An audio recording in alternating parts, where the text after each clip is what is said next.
langue coranique. Quand vous avez un savant qui est autour de toi, il dit le ta, c'est ta, c'est pas pa, c'est ta.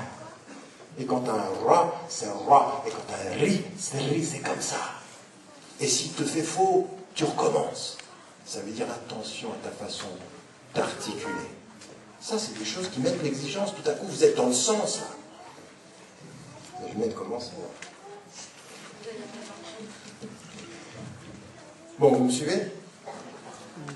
Ça, cette dimension de l'engagement à la connaissance, de l'engagement, le vocabulaire, la langue. La deuxième des choses, connaître dans ce pays-là, vous êtes des Français, vous connaissez la loi de ce pays, c'est le deuxième. Et le troisième, il faut être loyaux par rapport à votre pays, montrer que finalement, au bout du compte, ça compte pour vous l'avenir de la France. Maintenant, si certains d'entre vous pensent qu'ils vont finir en Algérie, qu'ils vont finir au Maroc, qu'ils vont quitter, bon ben continuez à rêver. Le problème de ceux qui rêvent, c'est qu'ils sont mal ici et qu'ils ne font rien pour ici, puis finalement, ils ne font rien nulle part. Oui, ceux qui sont un jour, ça ne m'intéresse pas. Qu'est-ce qu'il faut faire maintenant là où on est? Et donc à partir d'un certain moment, avec la prise de conscience, cette dimension-là, qui est vraiment le rappel de pourquoi on est là. Pourquoi est-ce qu'on prie 5 fois par jour? On prie 5 fois par jour comme ça, comme des automates. Et regardez comment c'est lié. Accomplis la prière pour te souvenir de moi, c'est lié dans l'appel que Dieu fait à Moïse. Innani ana Allah, la ilaha illa ana fa'budni. Le tawhid, je suis Dieu, il n'y a de Dieu que moi. Adore-moi et accomplis la prière.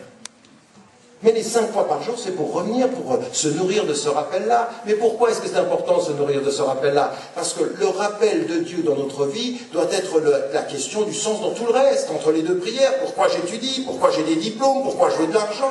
La prière, c'est pas simplement de se rappeler Dieu, c'est de se rappeler avec Dieu le sens que je donne à ma vie. Alors, il y en a certains, ils pensent qu'en étant loin de la prière, ils seront loin du sens. Mais c'est pas possible. À force de s'éloigner de la prière qui est sens, tu t'éloigneras du sens sans la prière.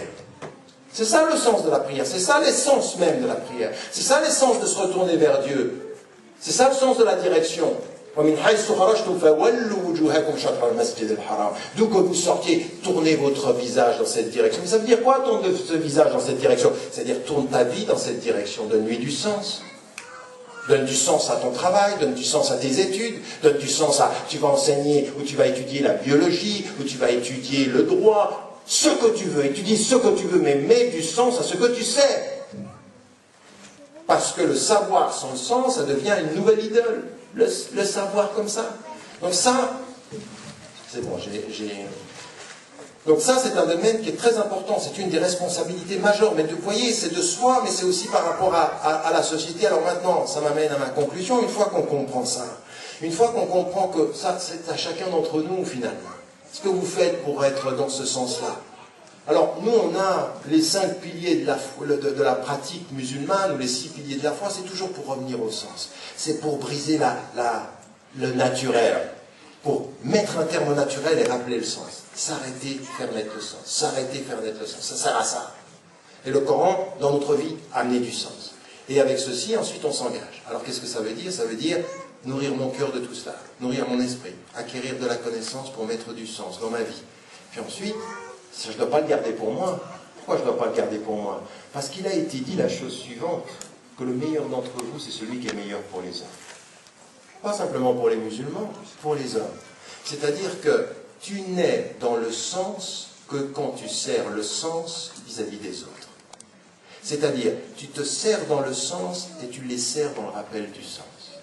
Vous voyez ce rapport-là? Le divin en toi, c'est le service à autrui. Le divin en toi, c'est le service à autrui. Mais sans te perdre. Il ne s'agit pas de te perdre pour autrui. Il s'agit de te gagner pour les gagner. Pas pour leur imposer, non, pour leur rappeler le sens. Ou en tout cas, leur rappeler la question du sens. Rappeler la question du sens par quel type d'engagement? Raison pour laquelle tous ceux aujourd'hui... Ah, vous avez rajouté? Non, mais je vais écouter comme ça, on aura plus de temps pour le résister.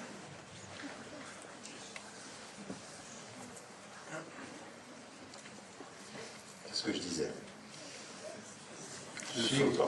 Le sens. Lui, il me regarde et dit, ouais, c'est grave. C'est celui qui défend le sens de l'autre. Alors,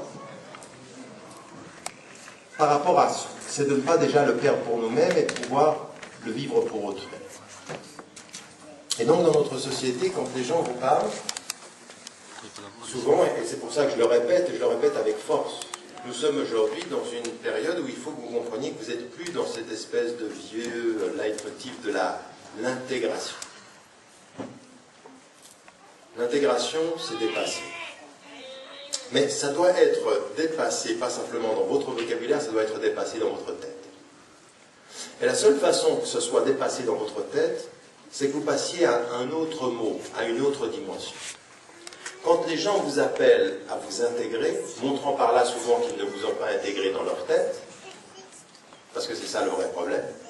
Vous savez, quand Barack Obama, c'était le 4 juin, il fait son intervention au Caire, tout le monde a dit, oui, Barack Obama parle au monde musulman, on parle aux sociétés majoritairement musulmanes, et il parle aux musulmans. Ce n'était pas vrai seulement.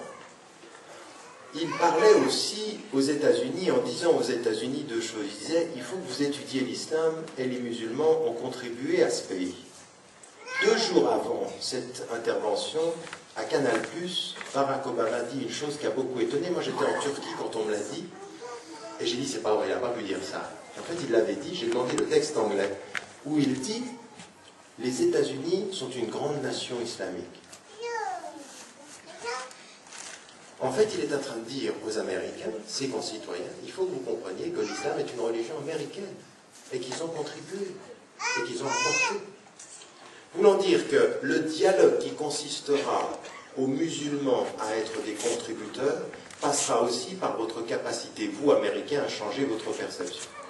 Et la première des choses qu'il faut pour faire changer la perception de vos concitoyens, c'est de dire l'intégration c'est fini. C'est un mot qui était progressiste il y a 50 ans, qui est réactionnaire aujourd'hui.